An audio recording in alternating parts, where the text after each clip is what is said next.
my nose, got rose in my cup though. Started climbing my phone, she got me locked in on cup though. Cocaine in my nose, got rose in my cup though. Started climbing my phone, she got me locked in on cup though.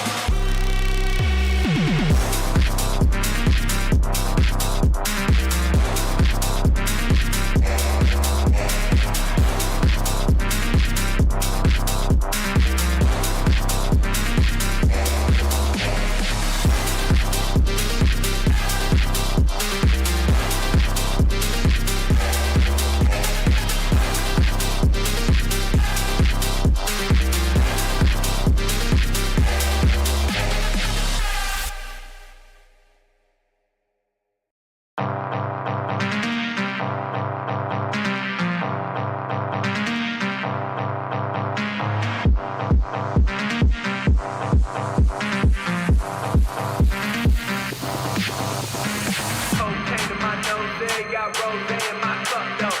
Started climbing my phone, she got me locked in on cup though. Cocaine in my nose, got rose in my cup though. Started climbing my phone, she got me locked in on cup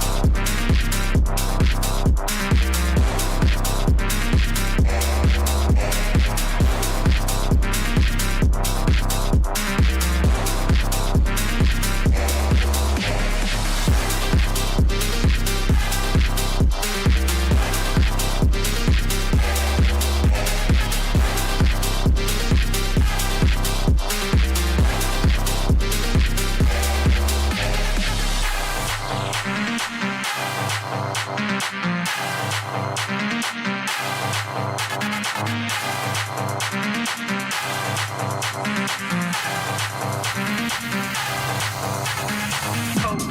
nose, got rose in my cup though. Started climbing my phone, she got me locked in on cup though.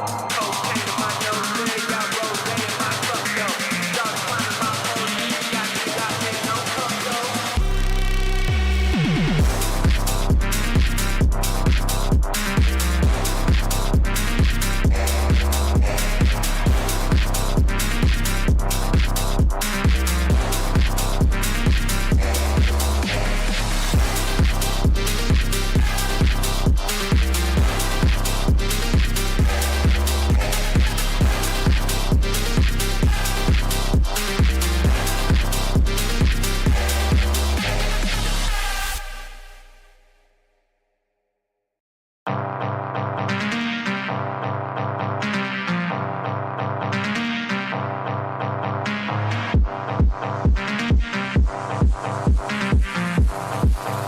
rose in my cup though. Started climbing my phone, she got me locked in on cup though. Cocaine in my nose, got rose in my cup though. Started climbing my phone, she got me locked in on cup though. Cocaine in my nose, got rose in my cup though. Started climbing my phone, she got me locked in on cup though.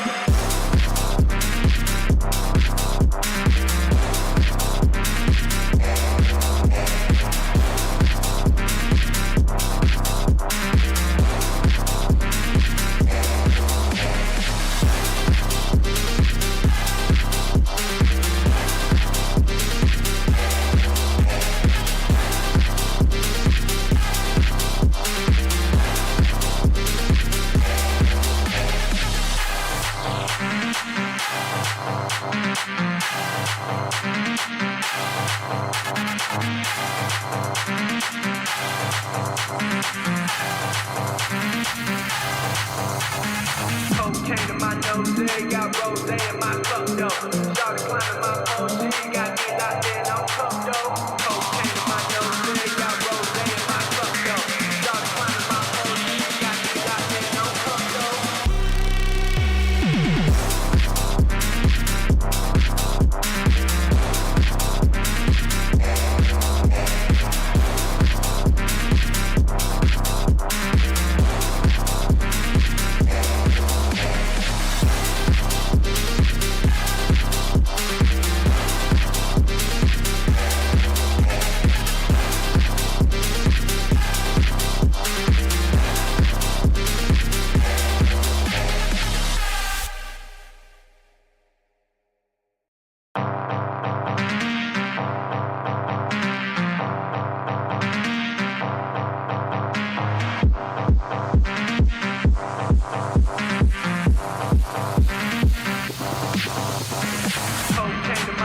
nose, got rose in my cup though.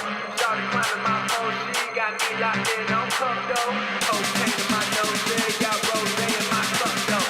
Started climbing my phone, she got me locked in on cup though.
Well, good evening, everybody. It's a pleasure to be back. George Morgan here at your service. It's PSGL, it's Wednesday night, it's Spain tonight as well. Lots on the table, lots of battling. The title contest is still alive and kicking.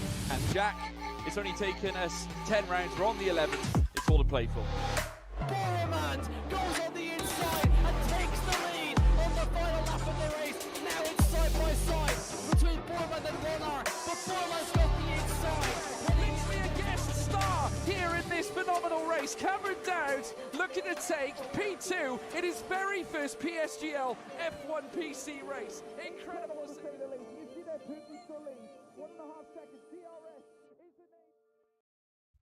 A big welcome this evening, ladies and gentlemen, and welcome back to PSGL F2. We are here this evening for what should be another fabulous round of the PSF2 Championship. It's the 9th round of the season here at the Circuit Zandvoort, located on the beach, really, in the Netherlands. It's a fabulous racing facility that has a long history in Formula 1 and a long PSGL history as well. So should be a fantastic race here this evening. We've got a fabulous grid for you, and we've got a fabulous championship fight coming up in just a few moments. My name is Evan Dalton. It's a pleasure to have you along here. No Byron, unfortunately, for this evening.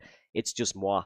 But we'll get straight into the swing of things then, ladies and gentlemen, shall we? And that, of course, starts with your championship standings. Unfortunately, no graphic by Byron here this evening. My goodness me, that was a quick tweet by PSGL, by the way. But no graphic for this evening, but we have the good old bread and butter, the standings on your screen now. It is TF10 Dirk, who leads, of course, by 7 points over TRT Danielle, Hazara in third for Aston Martin. Against Fede in 4th, Thomas Covers in 5th, Phil in 6th with Facilio in 7th, and Dara in 8th. Jamie in 9th with IRT Devon in 10th position. He's tied on points with Jamie, of course, who was promoted to the top championship. Then it is Francesco Lago, Will Murdoch, Diogo Silva, Tales, Johan, Rafal, Ryan, Damiano, Michel, and Luke. The top 20 here this evening. Last week, of course, we had a very intriguing round at the Azerbaijan Straight Circuit. It was Daniel who took the win there, his first win of the season, ahead of Dirk, who took his 4th podium of the season, and he continued on his good championship run so far. Hazara then took his first podium of the season for the Aston Martin crew. A couple of penalties to run you through after that one. Tales picked up a post-race 5. That dropped him down to 4th spot only, so still a good result really for Tales. But Francesco Lago also took a 5-second penalty, I should say. That actually took him out of the points, and that was the first non-Red Bull double points score since round number 5. That was the Canadian Grand Prix, of course. But Red Bull, with a lot of good history around this evening's circuit. It is the Circuit Zandvoort, ladies and gentlemen, 4.259 kilometres, 2.646 miles. First opened in 1948 as a part of a wave of post-war motorsport enthusiasm and, of course, motorsport circuits. It was originally part permanent and part public roads. If you looked at the F1 sim racing World Championship, you would have heard George Morgan spit that very fact. But dare I say, we might have a more interesting round ahead of us here this evening. We are going to jump straight in, ladies and gentlemen, to qualifying for this evening's Dutch Grand Prix. Only a couple of cars out on circuit for the time being, but the laps will be coming in thick and fast pretty quickly, I'm sure. It's only a fairly short circuit here at Zandvoort. Lap record currently belongs to Lewis Hamilton.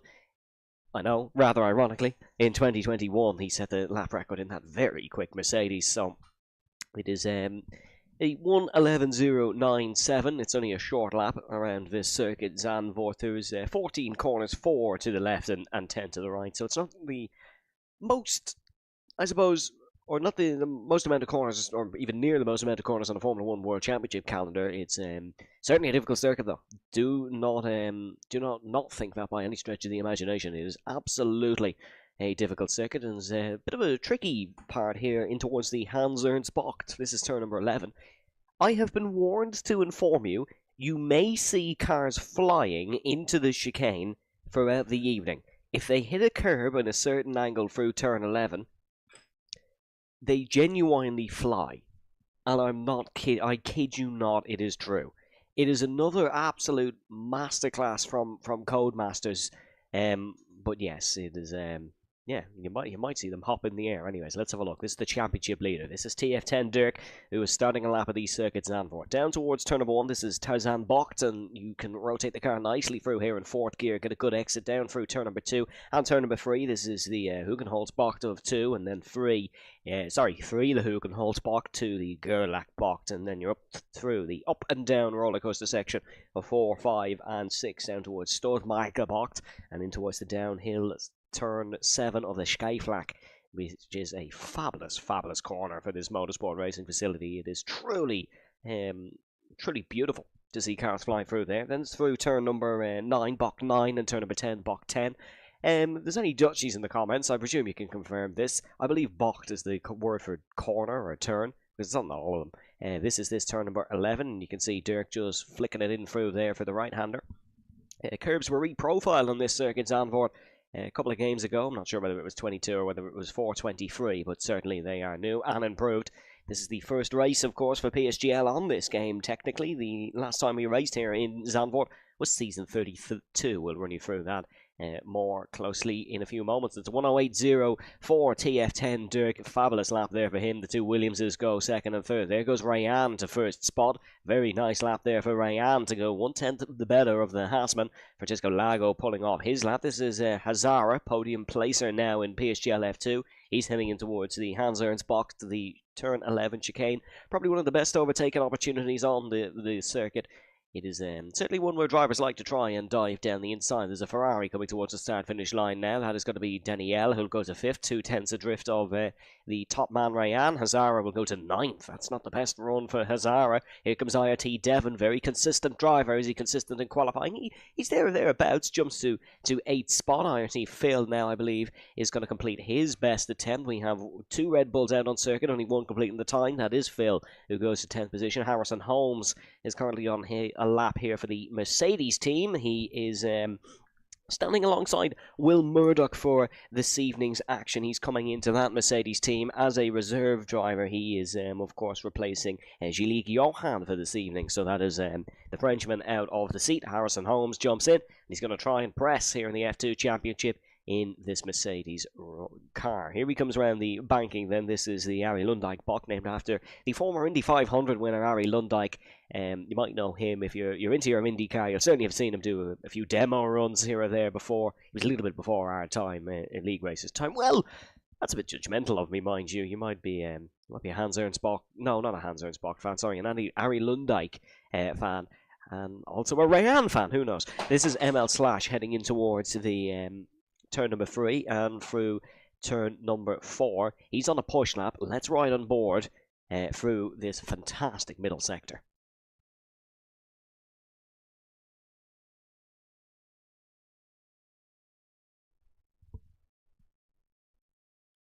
Just sweeping it slowly through here in towards turn number 9. James Head confirming my Dutch lingo with the box corner. I know lots more Dutch lingo. None of it that can be repeated on the broadcast, but that's for a later point. ML Slash is currently tracking in towards the middle sector. It's a 47.6.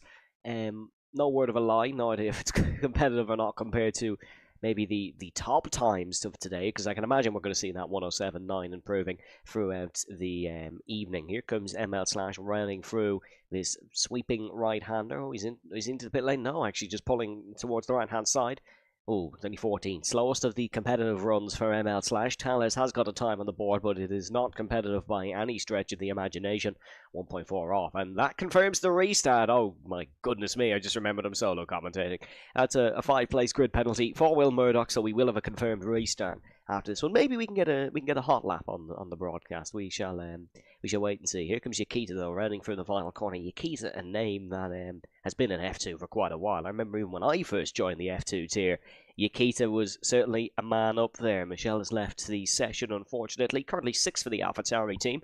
That's not a bad lap at all by Michelle. I believe it's still a reserve entry, as well, the last I heard it was still Skyline who was in that car alongside Mr. Thomas Covers. Thomas not here this evening at the moment. I believe he was stuck in an airport somewhere in the world earlier today. I saw him and Dirk having a bit of a conversation about airports, and more specifically him being stuck in them, I suppose, as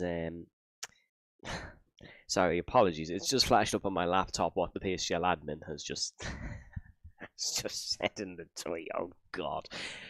Right, Oscar, I should say. That is disgraceful. Dirk in towards turn number 2 and in towards turn number 3. Dirk, Dutch driver, would love to win his home Grand Prix here this evening. He has a couple wins in his bag here this season. But, I mean, there's no real race like your home race. I wouldn't know, because we've never had one in Ireland. But for a Dutch driver, there is no race that you would like to win. Unfortunately, the last time PSGL F2 came here, wasn't a Dutch winner. It was a Norwegian winner. It was TNO Volakongen who won en route to his World Championship in that fabulous season. If James is still watching, he'll remember that one fondly. That was one of the best races I ever commentated on, that season finale in Texas. Dirk, however, this might be one of the best middle run laps he's ever been on, because he is storming in that middle sector. 0.135, improving in towards the Hans Ernst box and round through the banking to get to the checkered flag. Facilo goes to second position. He was up in the championship fight earlier on this season, but did miss a couple rounds. There goes Dirk to the top. 107.89, I should say. And that is the Aston Martin quickest of the runners here so far this evening. There goes William Murdoch to 7th position. And there's more improvements around the field. Rayan is currently in... Oh, no, sorry, Rayan was quickest. It was actually Tales who jumped up to 6th position. The other Haas car who jumped up there, I believe. Max von der Geest is on a run here as well. Of course, another Dutch native who would love to do well here this evening. McLaren have had an absolute woeful start and woeful middle to the season. They would love to end it on a strong form. Currently 3rd and 5th now in qualifying between Max von der Geest and Givano. So that is... it's trending in the right direction, that's for sure. It's certainly a little bit better than where they've been qualifying in some of the earlier rounds of the season. Of course, last time out, there was no points for the McLaren team, so they still remain on a big fat 0, unfortunately. There is no points there for either the main crew or any of the reserves, even. By that matter, there goes Hazara. That's a little bit better from the Norwegian, who's looking to follow in Volakongen's footsteps and win this Grand Prix. Volakongen won it in a Haas. Hazara would like to win it in an Aston Martin. Bit of a stalemate now in qualifying, as we have a couple of guys on outlaps. We have a couple of guys heading back to the pit lane. I started a bit of a poll in the stream chat to get your thoughts on who do you think is going to finish 8th. We usually do a poll, but we've gone for a who you think is going to finish 8th poll. Last season in Miami, we did a who do you think is going to finish 6th poll, and you guys enjoyed it, so we said who do you think is going to finish 8th. Currently, Diogo Silva winning the vote with 39%, ML Slash with 17%, and Ryan I tell you what, I might have judged his pace slightly wrong because he's a little bit off 8th position. He's currently tracking for pole almost here. We'll see what this attempt can bring for Ryan. It'll be the pit lane is what it can bring. It's a 60km/h speed limit into the pit lane here, so it's quite a difficult one when you're coming off a heavy braking zone. Currently in 8th position though, it is Francesco Lago, who is currently in that 8th spot. It was Hazara a couple of moments ago, but there was an improvement in the field. Big thanks to Dirk for providing us with another invite. Dirk does a great job of hosting the lobbies here for this championship, so we do greatly appreciate his efforts, of course. Here comes Devon to the start-finish line. Let's see what the German can do. It is a narrow improvement, but narrow and no positions it will be for him. Harrison Holmes starts his next lap. Let's have a ride on board with the Mercedes.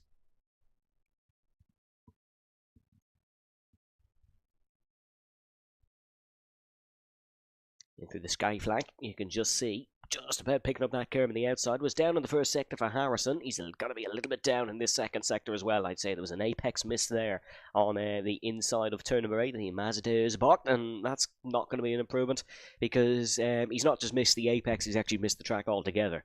He is into the Armco barrier. You look down at your notes for one point, you look back up, there's a car sideways into the grass. Harrison Holmes not going to be improving on that lap. The two Alpines pass out each other, neither on a competitive time. Devon just sauntering slowly back to the pits. ML currently 17th here in session. Qualifying not necessarily either of the Alpines, I suppose.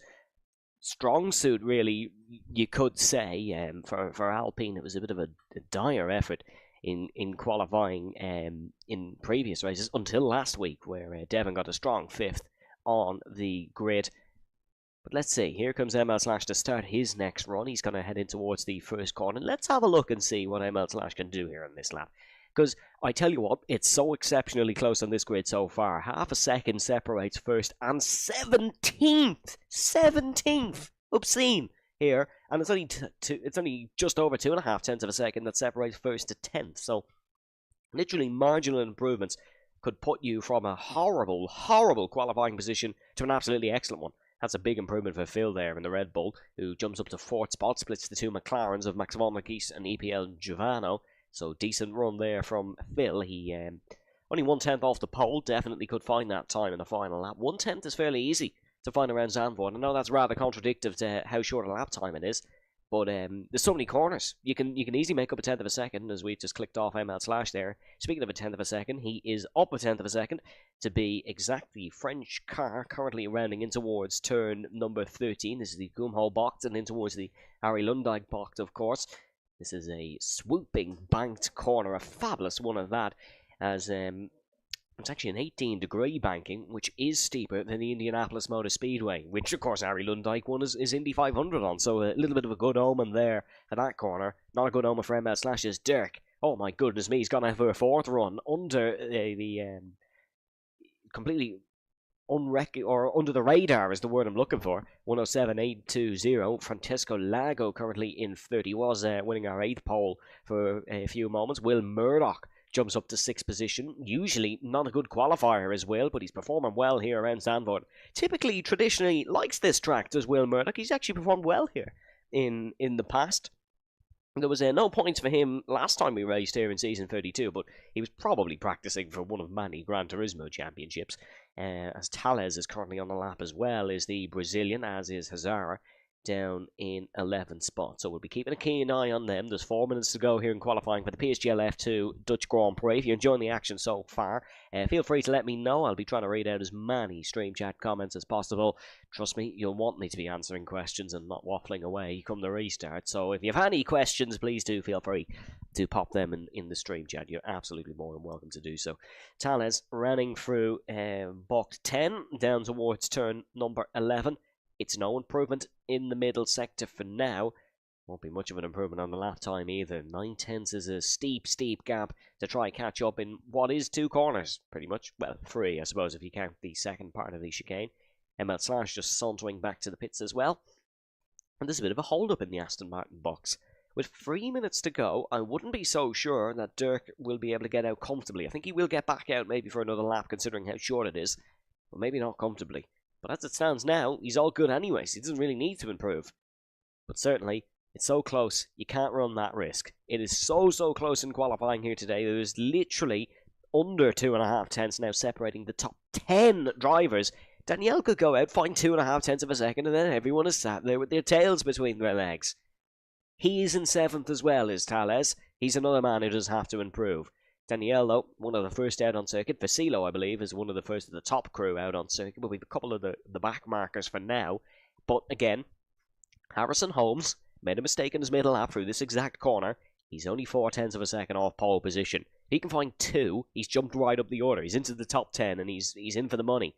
And well, of course, no prizes for top 10 in qualifying, but I don't think I need to clarify that. But yes, it's so close. 2 minutes to go in qualifying. You don't really know what way this one is going to go. Rayan out on his outlap as well. Dirk is just heading out of pit lane, so he'll have plenty of time actually to complete this one. Tales maybe just saving up the battery. Keep an eye on Danielle as well. He's taken a pole this season around the Albert Park circuit in Australia. Yeah, a bit different to Circuit Zandvoort here on the Dutch coast, but I mean, it's tight, it's twisty. It is a street circuit in Melbourne. Used to be a street circuit here in Zandvoort, but we'll discuss more of that at a break, because now we have 2 fabulous minutes of qualifying coming up here from the Circuit Zandvoort. You do not want to miss this for your life. This is box office. Danielle down towards turn number 1, then the Ferrari man sets on pursuit on his first lap. It is, or on the first lap of the end of the session, I should say. His first lap was 2.5 tenths of a second off that of TF10 Dirk, the man he beat last time out in Azerbaijan. When it looked like Dirk had the number on anyone, Danielle was able to spring up towards the top and was able to pick himself up a fantastic race win. First of the season for him, is most recent since Las Vegas last season. He spent a little bit of time in that first sector. It's a 23.808 exact for Danielle. In through towards turn number 8 and then in towards turn number 9. This is the slower section of circuit here, this fabulous Dutch automobile facility. He's got to just get a good exit out of here and get a good run down towards that Hans Ernst box chicane. And you've got to make sure that you are precise through this section of circuit. It isn't a 1/10 of a second improvement for Danielle. One more of those and you're putting yourself in a real tasty position for a good qualifying result here at the Zandvoort circuit. Down in towards a couple of banked corners now. The Ferrari driver in the Ferrari car is looking to upset the Dutch faithful here.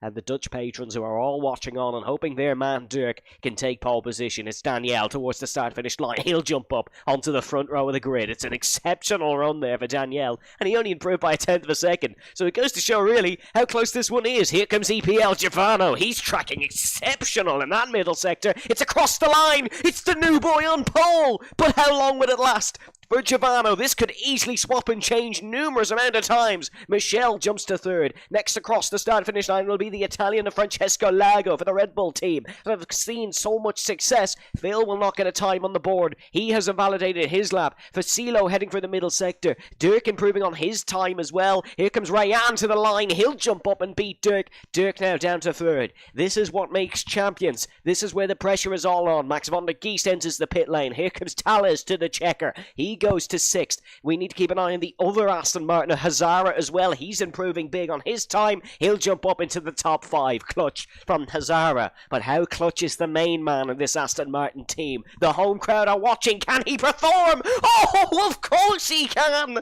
0.002 separates Dirk and Giovanni right at the death here in qualifying for the Dutch Grand Prix. We said it was going to be close. There's only one little 1,000th of a second that could make them closer. Harrison Holmes will end his qualifying into the pit lane. That is absolute incredible scenes. Dirk manages to take pole position for his home Grand Prix. He steals it from Giovanni, who was looking to take his first ever PSGL F2 pole. Giovanni's here and he won't be going anywhere for that race, but there'll be a sense of elation in that cockpit of Dirk. What a crazy end to qualifying. That was a fantastic watch, and I think you'll agree at home. Really superb stuff. And I tell you what, Dirk, he produced a lap when he needed it. He had it all his own way at the start of the session, but he produced a lap when he needed to do so, and he will start on pole here for his home race. But there'll still be a lot of work to do in the race, strategical as well as the driving element of it. But we'll run you through your full race results now. Or your full qualifying results now, I should say. We haven't even got the race yet. I'm too excited.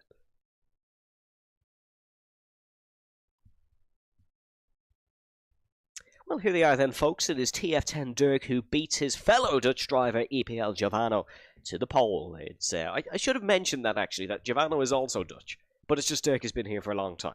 Rayan in third, the man who took pole for the Austrian Grand Prix, narrowly missing out. Michel in fourth, Hazara in fifth, Fasilo in sixth, Tales in seventh, Daniele in eighth, Francesco Lago in ninth, Max von der Geest then taking 10th. Both McLarens in the top 10. Is today finally the day where McLaren get a point on the board? It is Phil in 11th, Will Murdoch in 12th, Devon 13th, Diogo Silva 14th, Keith in 15th, Harrison Holmes 16th, ML Slash in 17th position. Folks, we have a corker coming up on the Dutch coastline. We'll be back, however, after a very short commercial break for a bit of a pre-race show.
Well, good evening, everybody. It's a pleasure to be back. George Morgan here at your service. It's PSGL. It's Wednesday night. It's Spain tonight as well. Lots on the table, lots of battling. The title contest is still alive and kicking. And Jack, it's only taken us 10 rounds. We're on the 11th. It's all to play for. Boromant goes on the inside and takes the lead on the final lap of the race. Now it's side by side between Boromant and Warner, but Boromant's got the inside. Here in this phenomenal race, Cameron Dowd looking to take P2 in his very first PSGL F1 PC race. Incredible to say the least. You see that pivotal lead, 1.5 seconds. DRS is the name. A big welcome back to PSGL, ladies and gentlemen. I put up the wrong graphic. We are just having a little bit of a restart in between qualifying and the race, but what qualifying we had, it was truly exceptional. It was Dirk who took pole position, of course. Apologies if you see me looking away, folks. I'm trying to join the lobby at the same time to make sure we can get underway as soon as possible. It was Dirk who took pole. Fabulous pole position ahead of Giovanni. And just to confirm, it was Danielle who took 8th spot in our vote for 8th pole, or vote for 8th position pole. I don't know what it's called. We haven't thought of a trademark name yet. I just don't think Connor will be giving me a permission for a trademark name. Speaking of Connor, he's probably not watching because Byron isn't here, but a huge happy birthday to the owner of PSGL. He has put in some fabulous work, and unfortunately I cannot report that he was the first ever winner here, because Zandvoort wasn't added till F1 2021. It was a name you might be familiar with. If you watch the PC action, it was Taisho Hardy who won here first in season 30. I came second here in my PSGL endeavour. It was a wet race back in F14 back in the day. I got second. I believe it was Flying Dutch Roger who got first. Oh no, could have been. I can't remember my title rival's name. It was a long time ago. I've watched a lot of league racing since then. But let's run you through this Zandvoort circuit then, shall we, folks? I know we've had a look at it in qualifying, but we've not really delved in depth in it. It's a 4.259 kilometre circuit, 2.646 miles, 14 corners with 4 to the left and 10 to the right. Lap record currently belongs to Lewis Hamilton, of course. It's a 215-metre run from pole position to the apex of the first corner. That's what Dirk will have to defend if he wants to keep this race lead. The apex of Tarzan Box, turn number 1. The Formula 1 first race here in 1952. It was Alberto Ascari who led home a Ferrari 1-2-3. Formula 1 will race until 1985 here, in sort of an on and off schedule. James Hunt and Niki Lauda have a lot of shared history around this circuit, actually. Hunt took his first F1 win here in 1975, and Lauda took his last F1 win here in 1985, so separated by 10 years. The first Dutch Grand Prix was won by the Thai Prince, Prince Bira. So a lot of Thai, I suppose, history as well around this circuit. Jim Clark, the most successful driver with 4 wins, but dare I say there might be a certain Dutchman who'll beat that coming up this year. The last time we raced here in the PSF2 Championship, it was a Volkongen Fasilo Namsco podium. So Fasilo on the grid here today. There's only 2 point scorers on the current grid back in that race. It was Fasilo who finished second, and Devon who finished in 9th position. So I suppose very good results for them back then. 6 track changes here over the years. You might have seen the old one with the big outer loop. 6 track changes, of course, with that banking being brought up and so on and so forth, really. Of course, the town of Zandvoort. Well, a quick fact, and this, I don't have this written down. So this one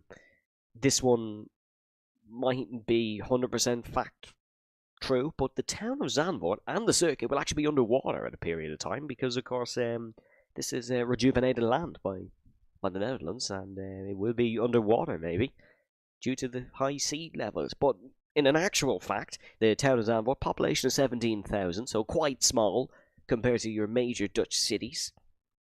Zandvoort don't have a football team. I did win a FIFA career mode Eredivisie title with SC Zandvoort. It was a creator club, but they don't actually have a Eredivisie football team. Their closest team would be Ajax of Amsterdam, who are having a terrible season by their own high standards. It is looking like it's going to be a PSV Eindhoven and Feyenoord, I suppose, title clash, if you'd like to say. My personal favourite Dutch team, well, it'd be Go Ahead Eagles, the pride of the Winter. Make sure, or I say make sure, if you don't have a clue who they are, I really don't expect you to. I've kind of just ran out of things to talk about, so we're going to talk about Go Ahead Eagles. Finn Stockers, fantastic striker, and I'm looking at the camera, so you know I'm not reading this from anywhere. And I'm genuinely not. A weird passion for Dutch random football teams. But big shout out to SC Telstar as well. A good friend who runs their social media. We should hopefully be going racing fairly soon, folks, at this Dutch Grand Prix. Let me know your thoughts in the comments. Oscar Manduk with a horrendous screenshot of me in on Twitter or X or whatever it's called. As James says, we can tell we are in a break. Yep, we can. We should be going racing soon. Honestly, these grid penalties they're very, very, very bad. The fact they still happen for silly blocking and for silly sort of little incidents. It was Will Murdoch who picked up the grid penalty here today. Hopefully, doesn't happen again on the new game. In terms of the Constructors' Championship, big shout out to McLaren, who've got 2 cars in the top 10 to start this race, but currently this season they're 21 points off 9th. They've scored nothing. It is, in terms of the constructor standings, I don't have a graphic preloaded for it, but I can read it out for you now, folks. It is Aston Martin 112 who lead by 8 points over Ferrari on 104. Remember, Ferrari did have that fantastic start with Fede in the car. Red Bull then on 63, 41 back. Francesco Lago, IRT Phil. They're looking to cement 3rd position here, a good result. And Zandvoort. Williams then in 4th, Diogo Silva and Fasilo. There's 2 podiums so far for that Williams team, both coming in the form of Diogo Silva. And before we started this season, if you looked at that Williams lineup, you looked at the prestige of Fasilo, you'd think, okay, he's going to have the number on Diogo, who, although won the Austrian Grand Prix last season, is a fairly new driver to this sort of tier. But Fasilo has done a great job, did technically get a great podium at the Monaco Grand Prix, but was kind of... Oh no, hold on a second. He did win the Monaco Grand Prix, didn't he? Yeah, the graphics are wrong. Sorry, folks. But still, Diogo is beating Fasilo so far over the course of this season. In terms of maybe on-track results, points have not really gone Diogo's way. AlphaTauri then in 5th by 16 points. Then Mercedes is on 6th. They've been heavily inflated by Will Murdoch's strong results. Will, of course, won the French Grand Prix, his first race in 3 years of PSGL. That's exactly how I pronounce it on the broadcast. Don't worry, I know how to say the word.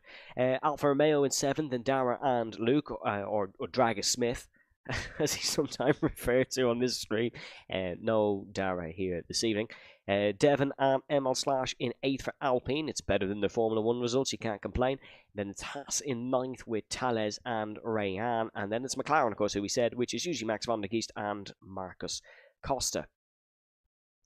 I'm surprised Max has been sort of so poor this season, because he's had strong results in this championship before. He won an Italian Grand Prix in Imola not so long ago. I don't want to say last season, but I will say the season before that he won the Italian Grand Prix.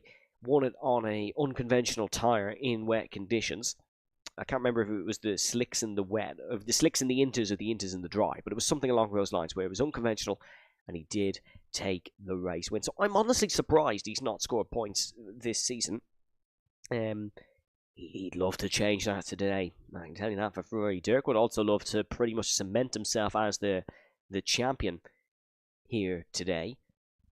But he'll be looking to do that with a very, very strong performance. We are almost ready to go here at the Circuit Zandvoort. We should be ready to go pretty soon. We are loading in.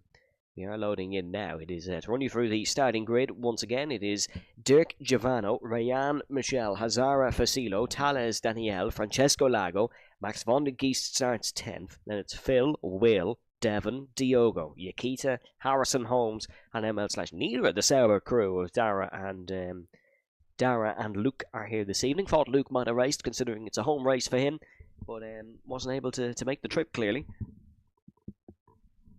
Not racing here this season. No Sauber drivers on the grid. Well, folks, it's enough of me blabbering on for the pre-race sort of shenanigans. We're getting ready to go here at the Circuit Zandvoort. Strategy will be an interesting one to look at here this evening, because, of course, these guys have had F1 eSport, or F1 Sim Racing, I should say, fresh into their imaginations. So they'll kind of know what tyres they're going to go for. Let's have a quick look and see sort of selections. Hards for the top 3. That's going to be soft for Rayan, it's looking. These could all change, by the way. They could be loading setups. These could certainly all change. That's not give or take. But I would say it's hards for the top 3. Seems a traditional strategy, really, from TF10 Dirk. We'll see how the Aston Martin can fare. Of course, he's had a phenomenal season so far. Currently leading the championship over TRT Danielle. Danielle got the better of him last week.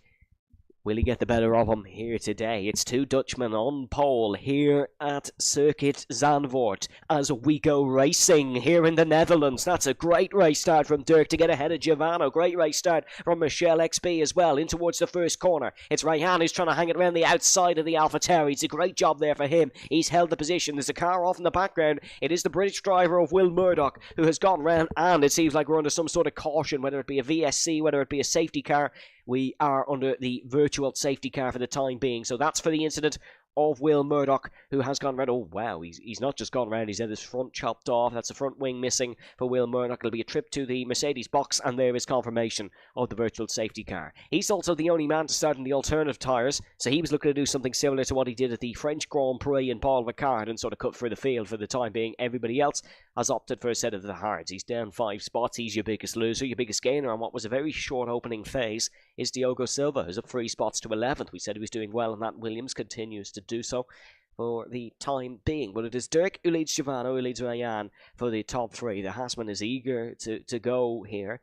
Flash of the light on the left means we will return racing pretty pronto, and we do. Green flags as we head through the Hans-Ernst box for the first time, down towards turn number 13, and the back corner of the Ari Lundijk box, turn number 14. That's a bit of a slide for Giovanni, maybe just feeling the pressure a tad as he heads through his first lap here in PSGL F2 machinery. Down towards turn number 1 they go. It's Dirk who takes the fastest lap, of course, because he leads the first lap. There's no real dive bombs from anyone down in towards the first corner. A little bit wide there for Devon, but nothing out of the ordinary. It's sort of an overcast, really, evening here at the Circuit Zandvoort. I'm not too sure if there's any rain on the horizon, but Rayan in third is certainly looking at the horizon because he wants to get past that McLaren and be in front of him by the time they reach it, down towards the sky flag of turn number 7. I tell you what, Dirk, does seem to have good pace around this Zandvoort circuit, but he's under big pressure here from Giovanni into the middle sector. You can see Rayan just right on the tail of this McLaren in towards the left-hander. Only lap 2 at 36, plenty of time to make an overtake, but he is right on the tail of that Dark Tray sponsorship and wants to be ahead in the money. Graham Haas doesn't want to just be sitting behind for the time being and sort of letting Giovanni run his race. He wants to be out front, wants to be controlling it, wants to try to get his first PSGL win. I believe he'll be the first Algerian ever to win the PSGL F2 Championship. Don't quote me on that one, but I do believe he would be. Picking up that record as we head down towards the main straight. DRS will be active this time. It was only a virtual safety car period, not a full one, so we will still get a DRS period after 3 laps. That's, of course, 2, going to be on the next game. It'll be 2 laps, and there is confirmation from race control and from all up in the race control office there. Michelle, almost clipping the back of the ass of Rayan as they head through turn number 3. No real moves around the field, but it's all so close that, like, one mistake from someone and it could be carnage in towards the sky flag. We saw F2 have a big collision, not us as in actual F2, around Zandvoort last year. We saw a big sort of incident for them, and something similar could happen with considering how close these cars are running. Will Murdoch boxed, fresh front wing, set of hard tyres for him, really needs a safety car. He wants to get back in this one. It's not going to be the easiest fight really for him. Down towards the chicane, it is Dirk who's going to lead us on to the main straight.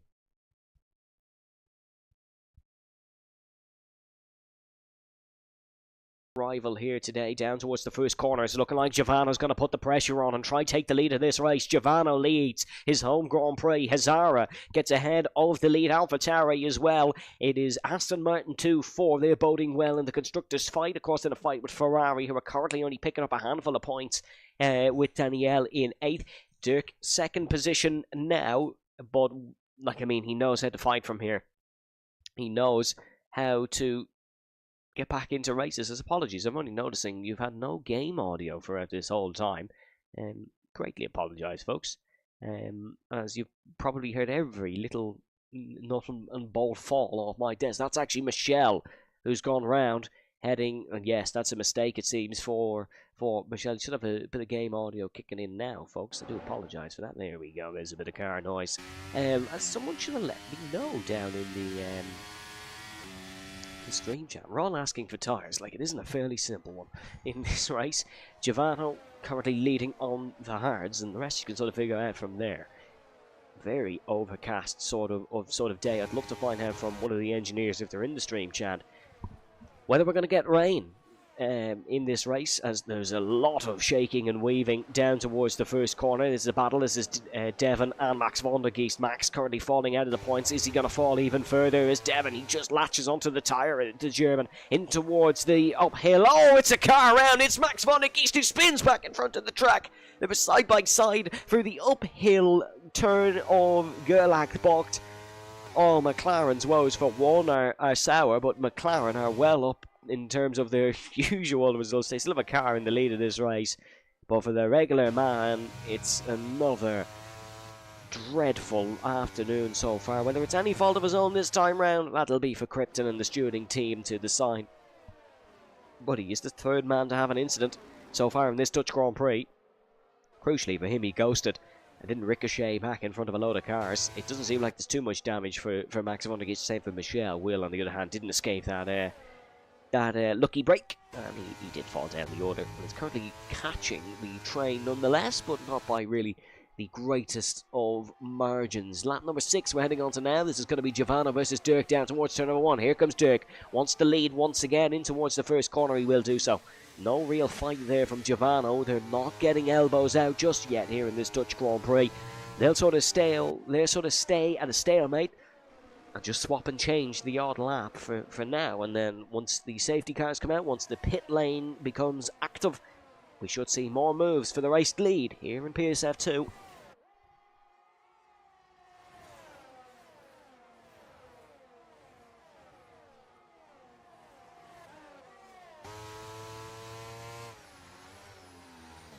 As you can just see here as we're on board with the Norwegian Hazara, just how close this top 3 really are running together. We know sometimes in league racing, that 210s can seem a lot. It really isn't when you look at the track like Zandvoort, which is kind of small in size, small in its nature. Its grandstands very close, especially in this section of circuit, but it's just so close. For the top three, it's so close. And Hazara, like, I mean, he's not far behind either, is he? He's about a 10th off maybe where the other guys are.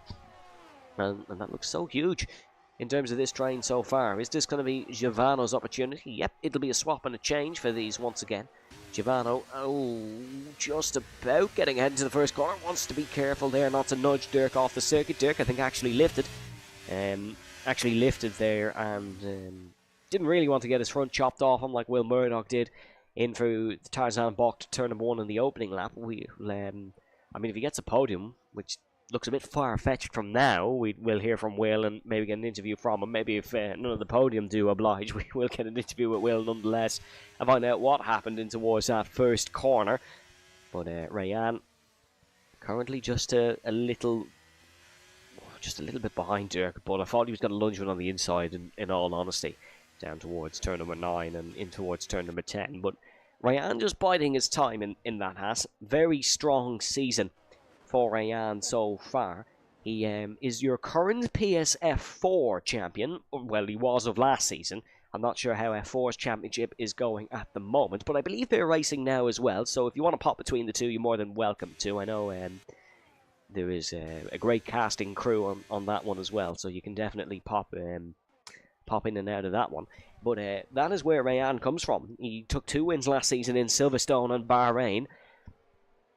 I'm not Herman Tilke, but I would like to think that Silverstone and Zandvoort are a little bit different, as that's Max van der Geest, who's round at turn number 1. The virtual safety car will return. It's the exact same circumstances that it came out the first time round. It is a car round at the first corner, whose one of his names begins with M. It was oh no.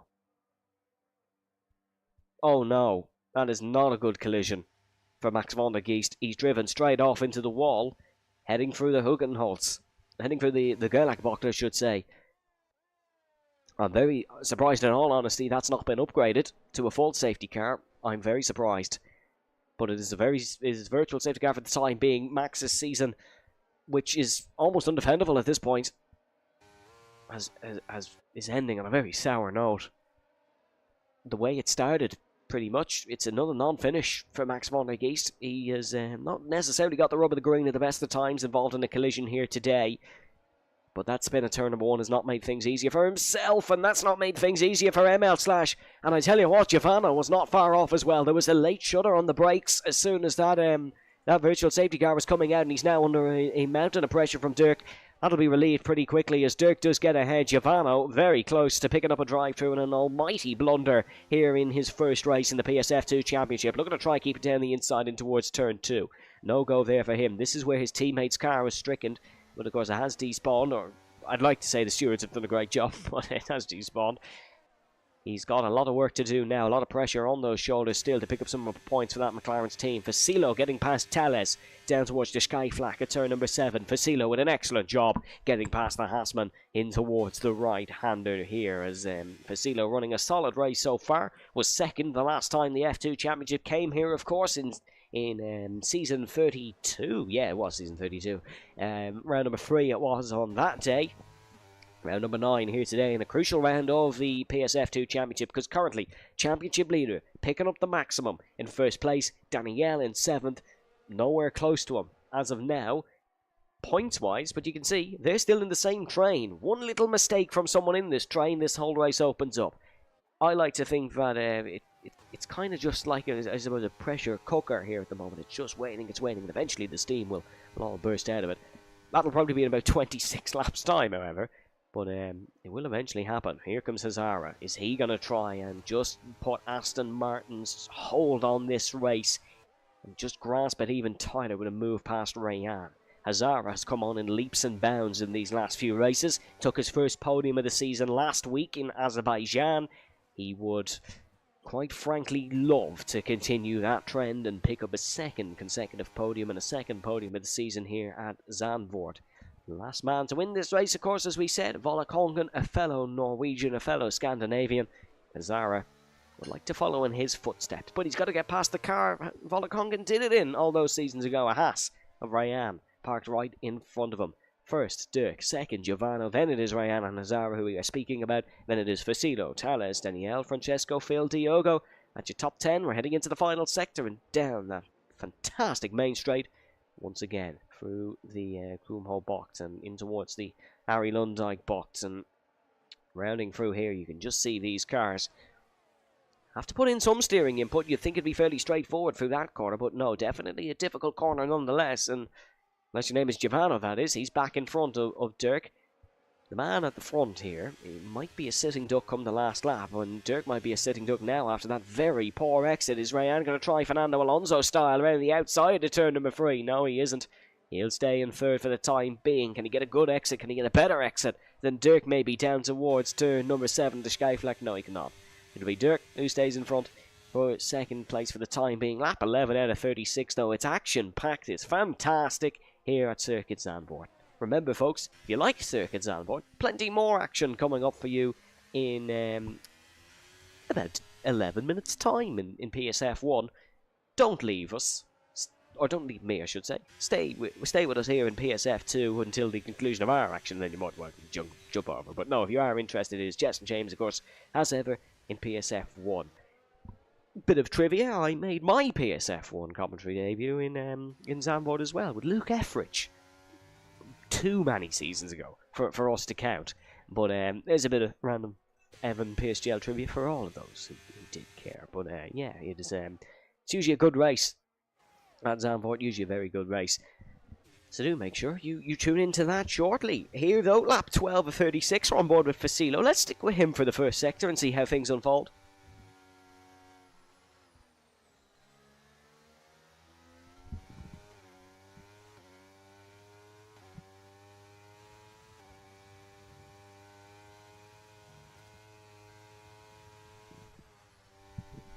It is a gap that's not really closing for Facilo, but it's not getting wider either. So he's doing a good job. He's a veteran here in PSF2. Himself and Devon have been here for what seems like the longest time ever, but the longest man here, of course, is Will Murdoch, 13 seasons in PSF2. I'm sure Connor is only sick of him at this point, but he keeps putting in the evals. He keeps keeping the odd result here and there, which, of course, this year, or this season, was a race win. He's ending off the game cycle in the right way. Currently 15th is Will, 8.2 off ML Slash in 14th spot. Here comes Dirk though. I'd like to think he's going to overtake in towards turn 1. No pressing of the battery button. It's pure straight line speed.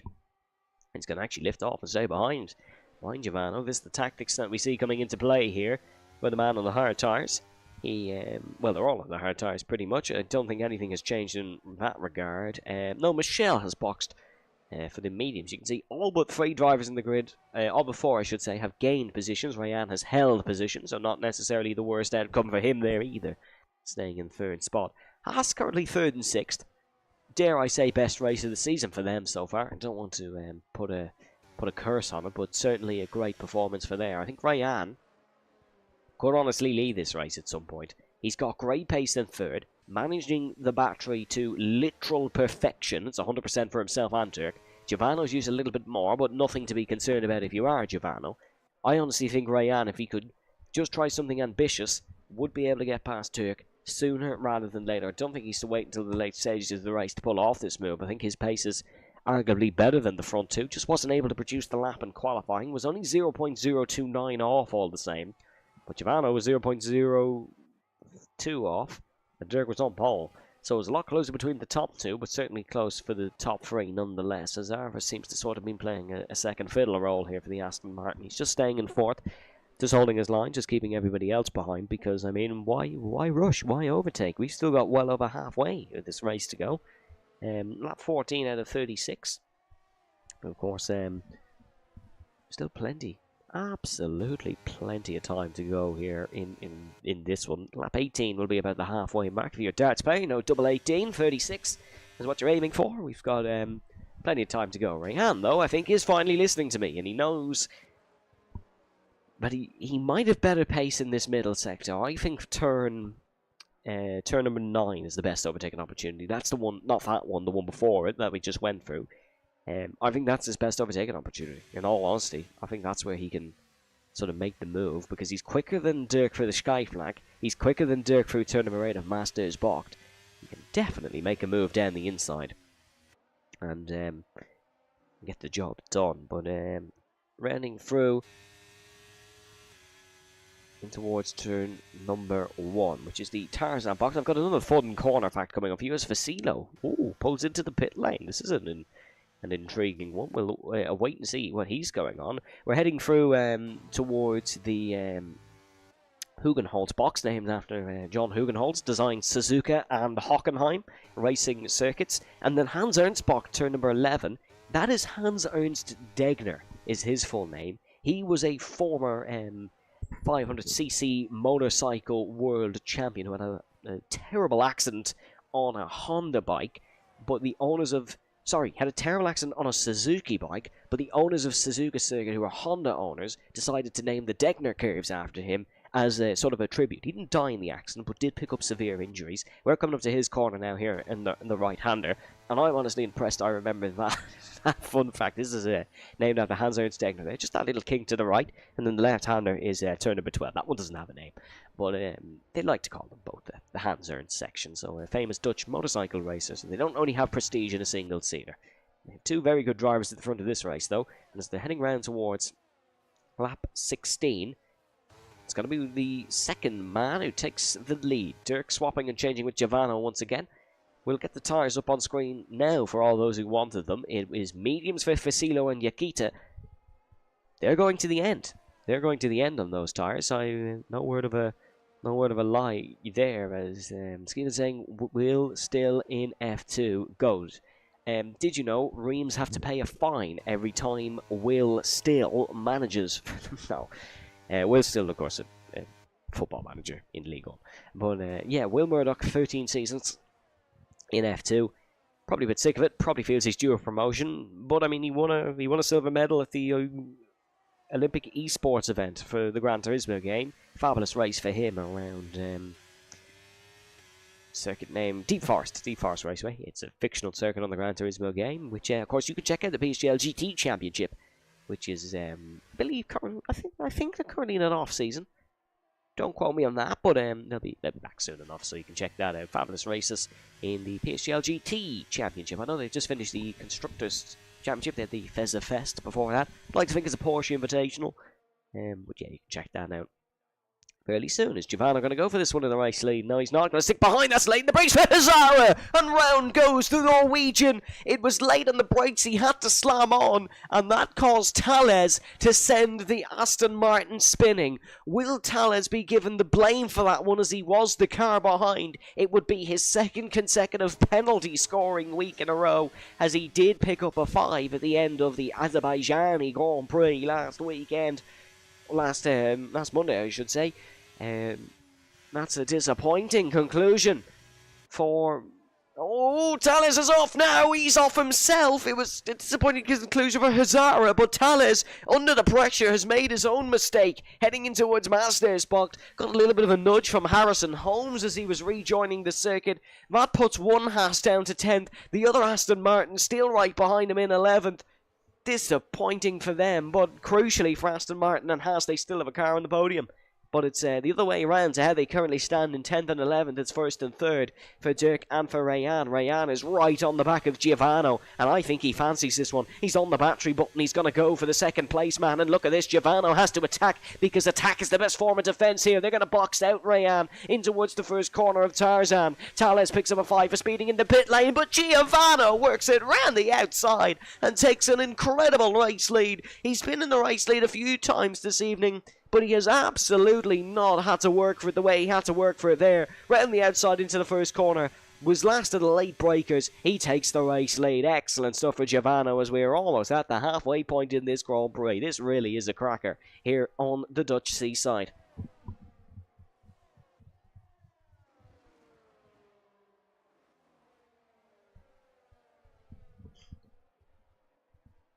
Oh, bit of a mistake there for Giovanno. Little bit of a mistake for Giovanno. That's going to allow Dirk to invite himself back in down towards the chicane. He's on the outside. Giovanno on the inside. Oh, he's well ahead as Dirk. My goodness me, is he well ahead? Giovanno. Bit of a mistake there, and as quick as he took the race lead, it was taken off him.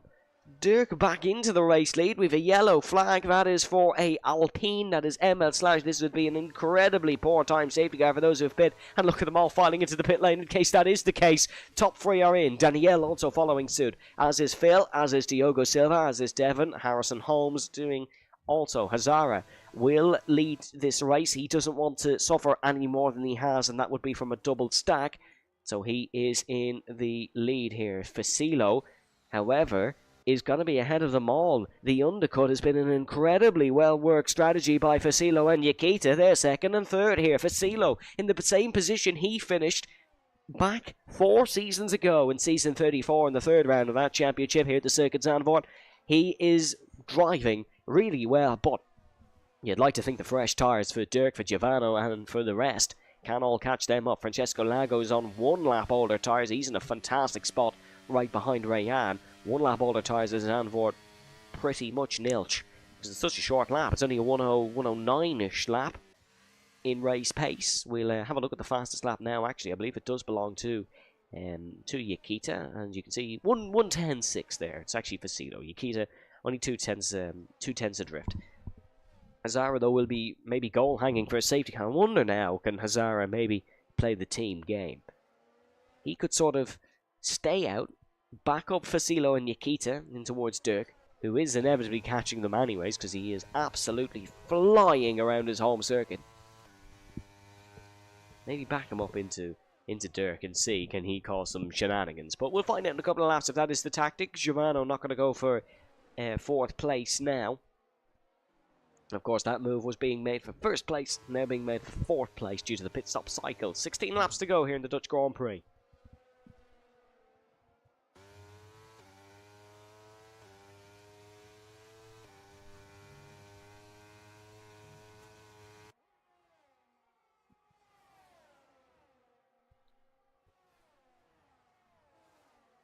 1.4 now, the gap between Dirk and Nikita was 1.6 heading for the final corner of the last lap. You can see Nikita, although he did get the undercut, his pace is not strong enough in those slightly older Pirelli medium rubber to sustain a gap. Dirk now, purple middle sector. This presumably will be the fastest lap. It's not going to be enough really for Nikita to say, and Facilo, much better chance at it, because he is 3.8 ahead of Nikita still. But let's see, Dirk rounding through the final corner now. He's not going to be able to get past in towards turn number 1 a tad far back. There's going to be a 10.5 for Dirk, and the fastest lap of the Grand Prix for the Aston Martin team. But the Red Bull of Phil will beat it pretty immediately. It's a 10 flat for him, so we're almost into the 109s. I was almost right. This is now an awkward position for Dirk to be in. He's got to try to get past Nikita as soon as possible. If he could get past before the middle sector, that would be ideal, because then Nikita would hold up Giovanno. But for now, Nikita is going to hold up Dirk, unless he can produce something magical in towards the sky flag. He's going to go for the outside here in the Ferrari. This is an audacious send from Dirk. Oh my goodness me, is that brave? But it's a no-go for the championship leader. Even with his prestige in an automobile, he cannot get past the Ferrari of Nikita in towards the sky flag. Nikita, absolutely no slouch. He will not give up that one easily. Rayan looking to try get past Giovanno. It's going to be maybe into the chicane for Dirk. Yes, it's looking like that'll be the avenue of approach here. Giovanno might just follow suit down in towards this corner, side by side the Ferrari and the McLaren. The McLaren will come out in front. The Haas will come out in front as well, presumably. He'll have the outside line for this next corner, which is actually the preferred one for overtaking in towards this curve, because you can kind of flick it onto the curve there on the outside. Dirk was held up, but didn't lose too much time to the car in front. Still 3.8 to Facilo. But Giovanno actually lost a little bit of time as well. He was right up Dirk's gearbox. Now not necessarily so much. Nikita going to hang it around the outside way wide there. He's almost invited Francesco Lago through. He may as well have given him a complimentary dish soap as he walked past. As that's not usually what you get in hotels. It's usually hand soap you get in hotels, not dish soap. It's you clean plates with, but that's besides the point. Giovanni in 4th, Rayan in 5th, both right on the tail of Dirk, but both looking to pursue their own individual battle, it seems here. honestly, Rayan has restrained himself so much in this race from just making a silly lunge, from making an audacious send and trying to overtake the McLaren. Because if I was in Rayan's position, I'd have lunged it by now. He's really holding himself back for the better longevity of his race. He is really a long-run driver, is Rayan, and that's something we've seen, and a characteristic we've seen. He has championship-winning caliber, won the F4 championship last season, and he's using his expertise excellently, I should say. Down towards the first corner, here comes the McLaren, looking to potentially attack Dirk. Here comes Rayan. He's got the two of them. Oh my goodness me, Rayan. We said he's going to do nothing audacious, but this is about 10 times greater than that. Giovanni hangs it around the outside, however. He'll lead the Grand Prix. Dirk doesn't know what's hit him. He's been hit by a Mercedes Ferrari-powered train. The McLaren and the Haas overtake the Aston Martin, and Dirk is watching in the wings as Giovanni leads this battle, certainly. They're catching it a rate of knots for Silo in front. It's Giovanni, Rayan, Dirk now. This battle, that order, that specific order for the first ever time.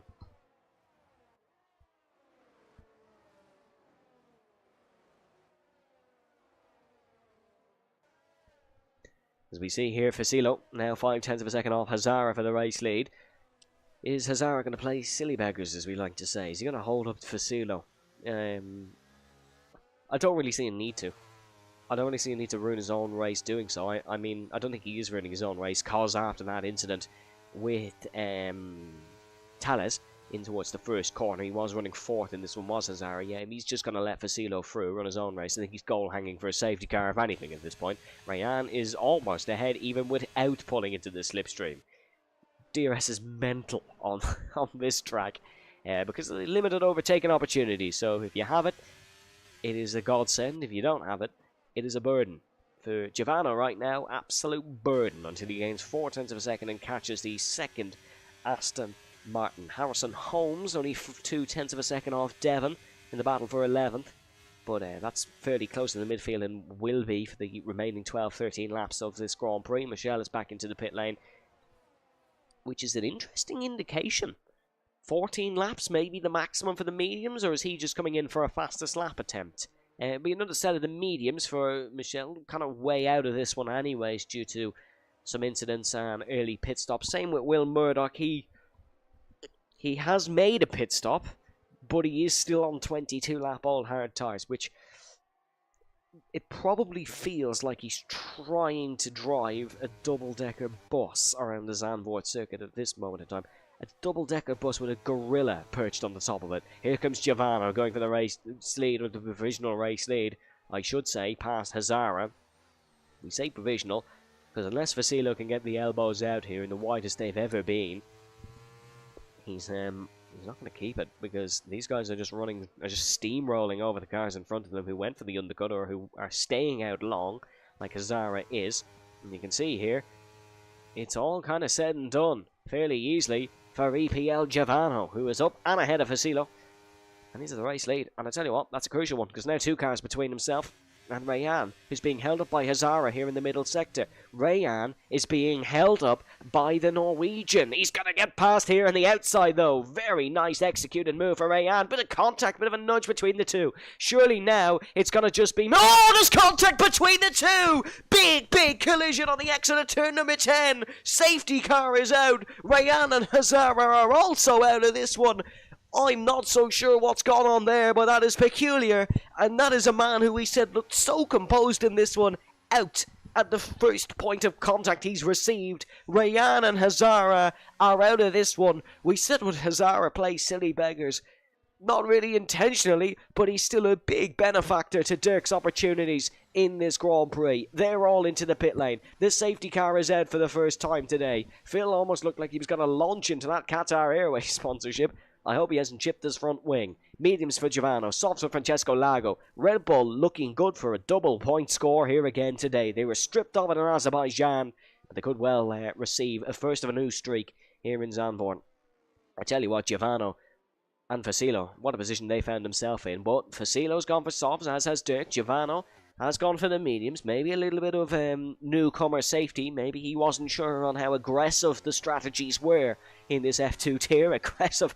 Oh, that's one word for it. They're going for the softs and they want to go to the end of this race. But Rayan Hazara, controversy here in the dunes of Zandvoort as they crash down towards on the exit, I should say, turn number 10, down towards turn number 11.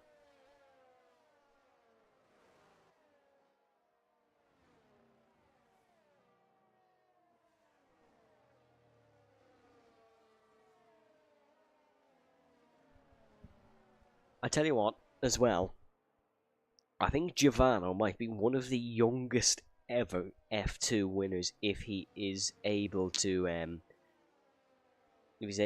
it. I'm gonna save maybe the youngness of Giovanni for if he does somehow pick up a podium or win this race. But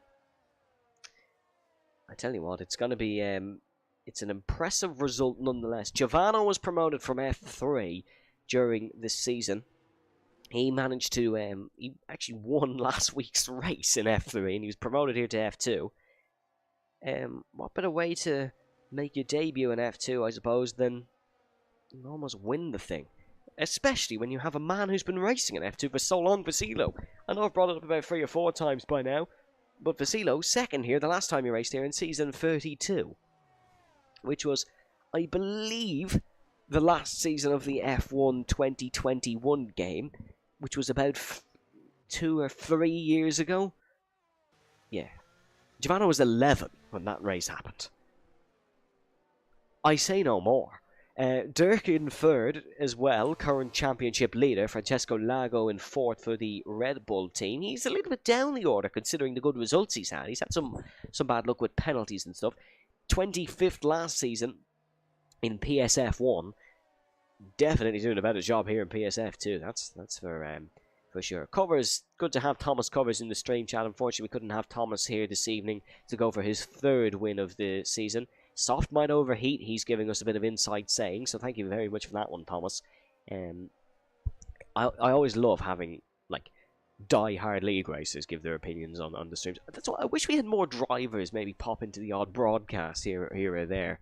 To give their insight, because they see things in a different perspective we do. They know how the tyres work. They know how the tyres wear. My last league race was in December for the PSGL Commentators Cup, so, like, I mean, I have no idea necessarily how stuff evolves, how stuff changes, but the drivers do, because they're practicing it, they're active in different races, and they know the lie of the land. Giovanni knows the lie of the land, as he is from the Netherlands. But he's got to try survive a few more laps around his backyard. He wants to maybe win a historic race. Mediums, a very safe bet here. A very safe bet. We know they can do the rest of the race. The question is, 1, can the softs? And 2, what's the pace deficit he might receive by going for these harder tyres? But it is all up in arms here. In Circuit Zandvoort, Giovanni with his first ever safety car race start here in the PSF2 Championship, and he's played it absolutely perfectly. We go racing in the Netherlands for the 2nd time today. Vasilo's been caught sleeping off Arie Lundijk Bocht. Giovanni has been caught a little bit in the slipstream, but it's a fantastic race start nonetheless. Harrison Holmes also with a great race start, getting past Devon. A little bit of a nudge between the two. Harrison gives him a wide berth. Devon going to try down the inside and towards turn number 3. That's just experience from Devon. He knows exactly how to make a move into that corner, and he showed his experience there, and he got the job done. Heading down towards turn number 7 then in the Sky Flag. Dirk is just 0.3 of a second behind Vasilo in towards turn number 8, and I tell you what, this is going to be a sickener for the man who's just left the session, Rayan, because he's now watching this battle unfold. He could have well been in it, but he was the man who brought out the safety car, so I suppose he couldn't have really been in it,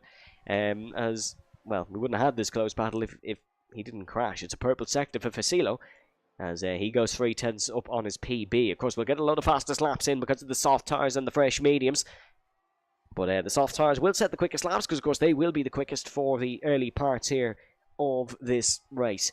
Giovanni, 0.3 of a second separates himself and Vasilo. It's veteran versus youngster. It is rookie versus a very experienced man in towards turn number 1. Big move from Francesco Lago, trying to get past Danielle. Danielle could do with a big move here, a couple of big moves to get himself back into this championship fight. Doesn't want to let the Dutchman of Dirk run away with it, because even as it stands, whether Dirk takes this win or not, still in a fantastic position here on lap 29.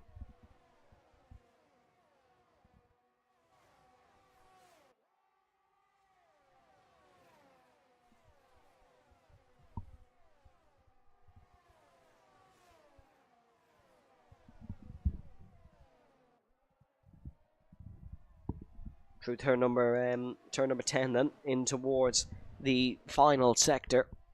Giovanna doing a great job. Really great job. It's just when the DRS kicks in that he might find himself falling slowly down the order, but he is doing a great job for now. Is Giovanna. 5-10 separate himself and Facilo. He's got great pace, qualified 0.002 off pole. Almost took his first pole position in his first race in his own Grand Prix. But it was Dirk who took pole, just like he did last week. We saw Dirk with exceptional pace, but he was played very closely in the race. So I think we know where Dirk's strong suit is, and that would certainly be qualifying. Facilo, though, down in towards this section of track, looks very quick and has looked very quick all evening.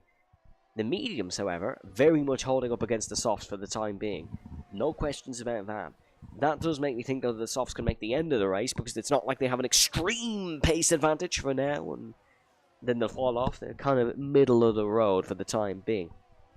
Diogo Silva as well, I don't think a man we've mentioned since qualifying, currently running in 6th behind Danielle, in 5th the Williams team, 2nd and 6th. That puts their constructors' endeavour very much on the right foot, I think, heading into the final rounds of the season. But lap 30 out of 36, it's almost a waiting game at this point. In terms of battery, we'll try have a look at the Williams telemetry. Facilo just a little bit better. Nothing really to write home about, but Dirk doing very well on that ERS front.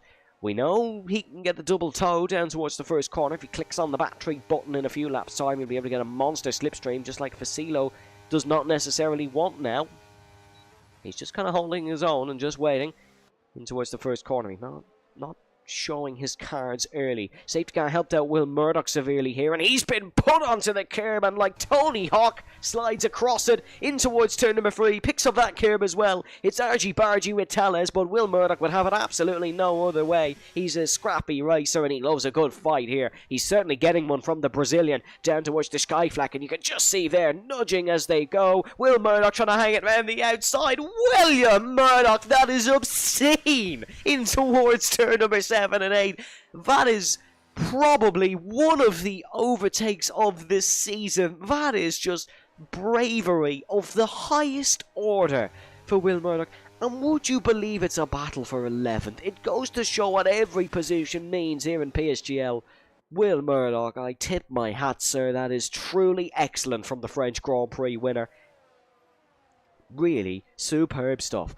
Down for Ari Lundijk Bockland. This is where it's getting close to the front of this race, and you can see here they're both going to attack Giovanni now. It's like a battle in unison. It's like Noah's Ark is approaching Giovanni, because they're both trying to go around the outside. There's a little bit of a nudge between Dirk and Facilo, but Facilo leads this Dutch Grand Prix. Giovanni almost being overtaken by Dirk here, and there's a nudge between the two. Giovanni just with a slide of the wheels, and he's down to 3rd. Facilo and Dirk pounce. They're ahead. It looks like it's going to be a straight fight between them, but Giovanni, still with his great pace, could keep within this, because now he can save the battery a little bit, use the DRS to his advantage, and try to keep within this front train. I think this one's going to go down to the last lap nonetheless.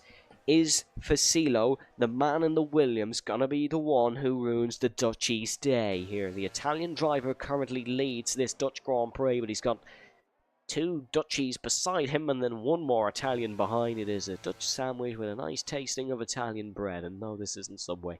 It is the Dutch Grand Prix, PSGL F2. If you're enjoying the action, make sure you pop a subscription. Make sure you like the stream as well. We greatly appreciate all your support here in the PSGL F2 Championship, and we thank you very much for staying with us throughout the course of the season. But why would you move now? Because we head on to lap 33. It's going to be a corker till the end of this race. Is Dirk going to go for this one? Yes, he is. He's going to go try down the inside. It's late in the brakes for Dirk. Facilo able to hang it around the outside nonetheless through Tarzan. He was not born yesterday and is well aware of that move. But this scrapping at the front will keep Giovanni in play here. It'll allow him to save his battery a little bit. And if something goes wrong between those top 2, The doors shoot wide open for Giovanni, and he can just sneak through, and it's the kind of thing I suppose he'll be hoping for. Let's ride on board with the young man heading for the middle sector.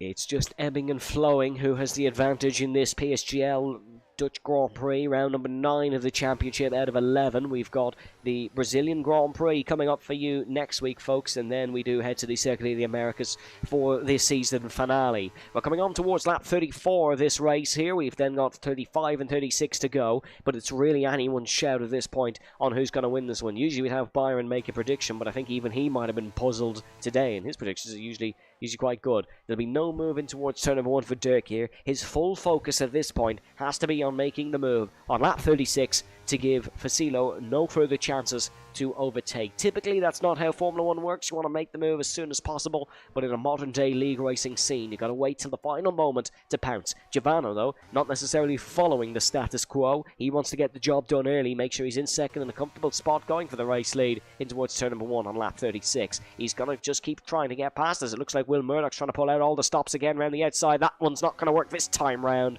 But I tell you what, I can't even compare that one to Tony Hawk, because that was probably a little bit better off the curb. He stays in 11th, only 6 tenths behind Yakita still, after what can probably only be described as needing a change of clothes after that one for Will. That was a magical piece of driving and a brilliant, brilliant save. Penultimate lap of the race we're coming up to. Usually a fairly stale one, but I can't see that being this time round, because they might all just be saving. But there's a natural slipstream down towards turn number 1 that sometimes you can't help but overtaking. That's a really bad indicator for Facilo.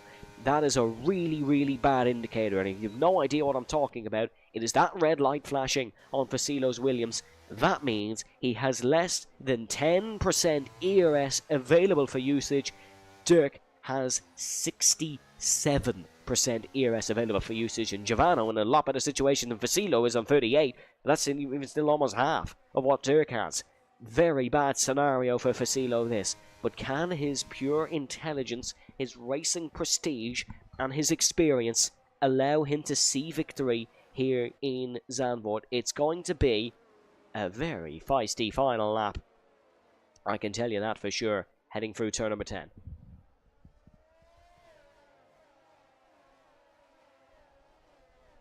And it is still flashing for Facilo. He's not even really saved on this lap. Heading in towards the turn number 11 chicane. They're coming down towards Skumhall Bocht and in towards Ari Lundijk Bocht for the penultimate time. But this is the most crucial exit that Dirk needs. It's coming on to the final lap of his home Grand Prix.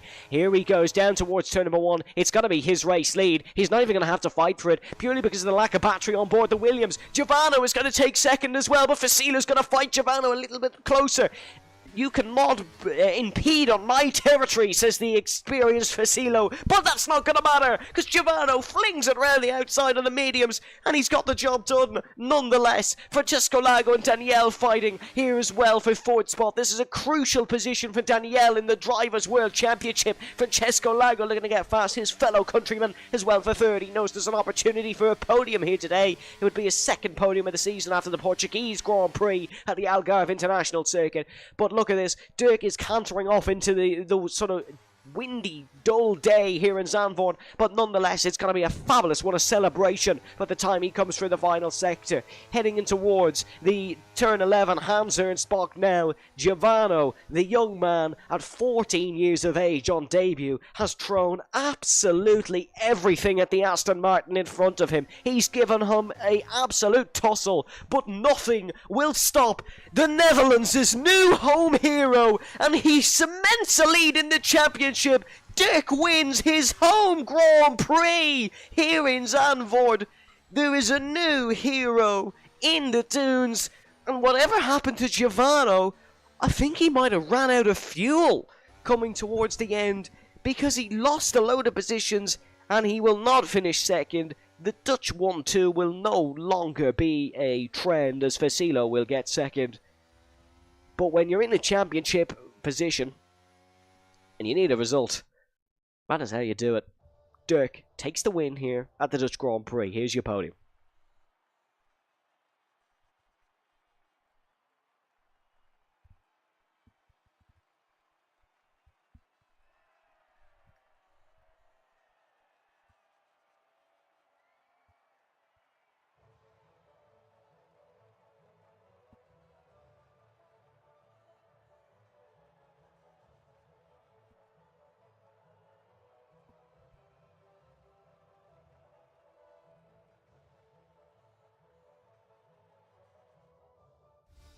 Well, here is your final results, and just to confirm, Giovanni ran out of fuel heading through the final corner. It is Dirk who takes the win ahead of Facilo, Francesco, Danielle, and it is Giovanni, Diogo, Devon, Phil, Harrison Holmes, Yakita, 9th and 10th. Yakita picked up the fastest lap as well, so even when he was the man on the fresher tyres, he picked up the fastest lap, but he still picks it up nonetheless. Will Murdoch 11th, Michelle 12th, and it was Tales and ML Slash as 15th for Rayan, 16th for Hazara, and 17th for Max. We're going to hopefully hear from Dirk as well, as we will hopefully hear from our race winner today. Hopefully he has joined the waiting room. No, he hasn't, as that was a fabulous result for him. Let us know your thoughts in the stream chat. Covers a little bit far off, didn't quite say the sauce would drop off, but I tell you what, very disappointing for Giovanni to run out of fuel on debut like that, coming over a podium. Really, really disappointing, as he won't be able to celebrate a podium here today, as he will, unfortunately have to think about maybe a little bit of fuel management. We'll hopefully hear from Dirk, as he'll be joining soon. If you have any questions for Dirk, let me know in the stream chat.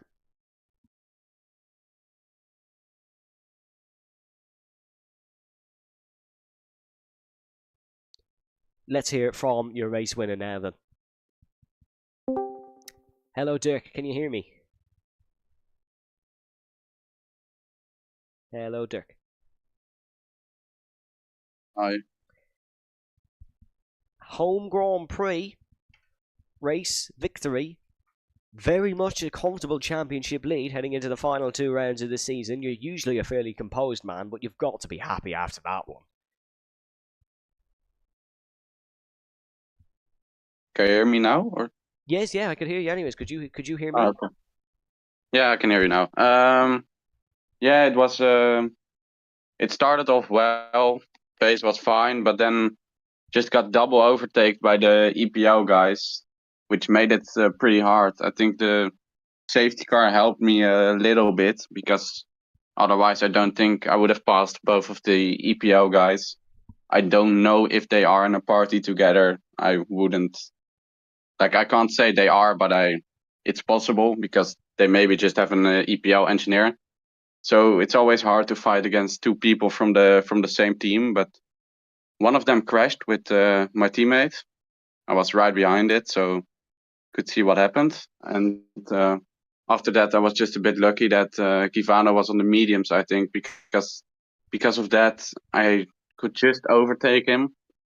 Don't really know if I hit him in turn 3, but it felt like a clean move to me. I'm not fully sure. Maybe you saw it from the outside, but yeah, just suddenly I saw Fusilo flashing in P1, which I was really surprised with.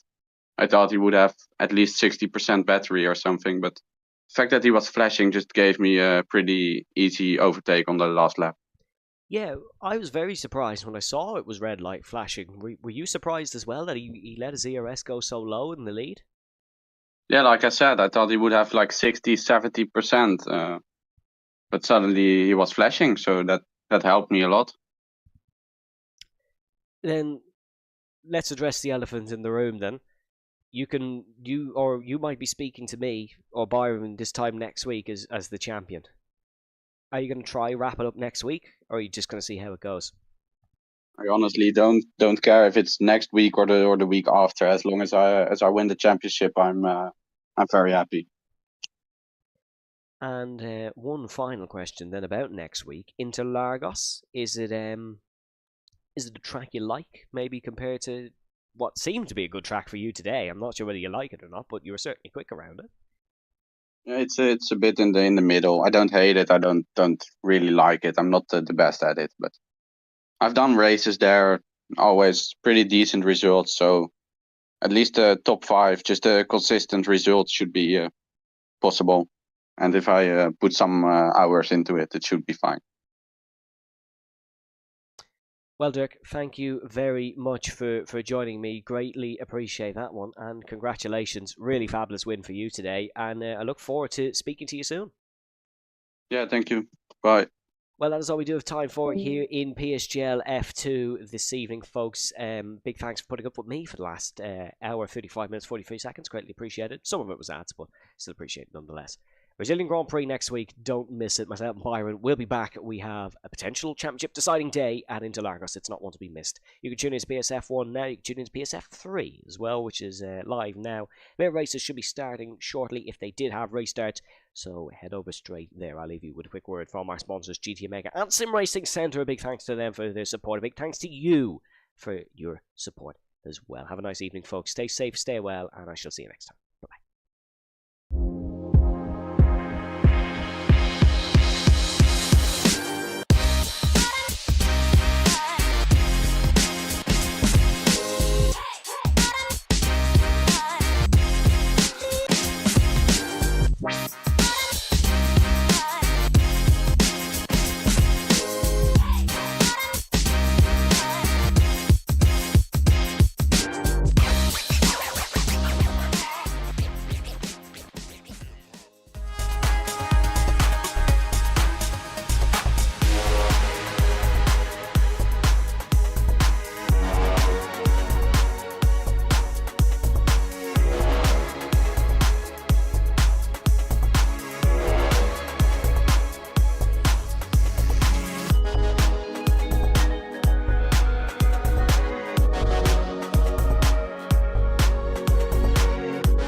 He's got the inside, up here is through, on the left-hand side, hooks the apex, gets on the power nicely, and that is job done. Jarno Opmeer now, to the last couple of corners now, his finest drive, his greatest drive, and he's done it at the Circuit of the Americas. He returns to the top step of the podium. Once again, the GOAT is back. Jarno Opmeer wins the US Grand Prix in a stunning Grand Prix.